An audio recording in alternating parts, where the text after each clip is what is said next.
આજનું current affair 25 October 2025 બરોબર. પહેલો અનુભવી અભિનેતા સતીશ શાહનું નિધન થયું કે જેમની અદ્ભુત કોમિક ટાઈમિંગ હતી. ફિલ્મ તેમજ ટેલિવિઝનમાં યાદગાર ભૂમિકાઓ માટે ઓળખ ધરાવે છે. તેમનું 25 ઓક્ટોબર 2025ના રોજ કિડની ફેલ થવાથી અવસાન થયું છે. સરકારની ચેતવણી કે ડ્રીપ પ્રાઇસિંગ વિરુદ્ધ ગ્રાહક બાબતોના વિભાગ ઈ-કોમર્સ પ્લેટફોર્મ પર ડીપ પ્રાઇસિંગ જેવી ભ્રામક ટેકનિક સામે ચેતવણી આપી છે, જેમાં વધારાના ચાર્જિસ અંતિમ ખરીદી દરમિયાન ઉમેરવામાં આવે છે.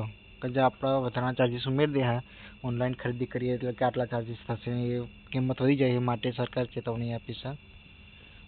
અમેરિકા અને ચીન વચ્ચે ટ્રેડ ચર્ચાઓ ફરી શરૂ.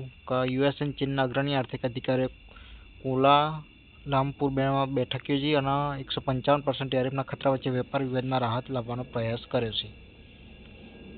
ભારતનો ઇતિહાસ ઓકેયન સ્કાય 2025માં ભાગ લેશે. તો ભારતીય વાયુસેના અને સ્પેન ઓકેયન સ્કાય 2025 ભાગ લઈને પ્રથમ નોન નાટો દેશ તરીકે ઇતિહાસ રચ્યો ભારતે. નોન નાટો દેશ પ્રથમ ભારત એવો કે વાયુસેનાએ સ્પેનના ઓશિયન સ્કાયમાં 2025માં ભાગ લીધો. પ્રથમ નોન નાટો દેશ ભારત છે, એ યાદ રાખવું. Most IMP. દક્ષિણ કોરિયા કરશે હ્યુમોનોમો 5 મિસાઇલની તૈનાતી. દક્ષિણ કોરિયાએ આ વર્ષના અંત સુધી તેની શક્તિશાળી હ્યુમોનોમો 5 બેલિસ્ટિક મિસાઇલ તૈનાત કરવાની જાહેરાત કરી છે, જે તેના રક્ષણ માટે સુધારો લાવશે. ચૂંટણી આયોગની નવી માર્ગદર્શિકા એઆઈ પક્ષોને એવું કે એ દ્વારા બનાવેલી રાજકીય સામગ્રી જાહેર કરવી ફરજિયાત કરી છે, જેથી ડિજિટલ પ્રચારમાં પારદર્શિતા રહે.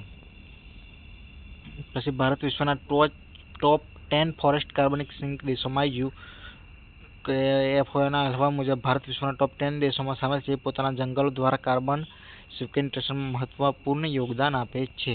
તો બસ આજના માટે આજનું. બીજું કરંટ અફેર જોવા માટે મારી ચેનલ લાઈક કરો, શેર કરો અને સબસ્ક્રાઈબ કરો. Thank you.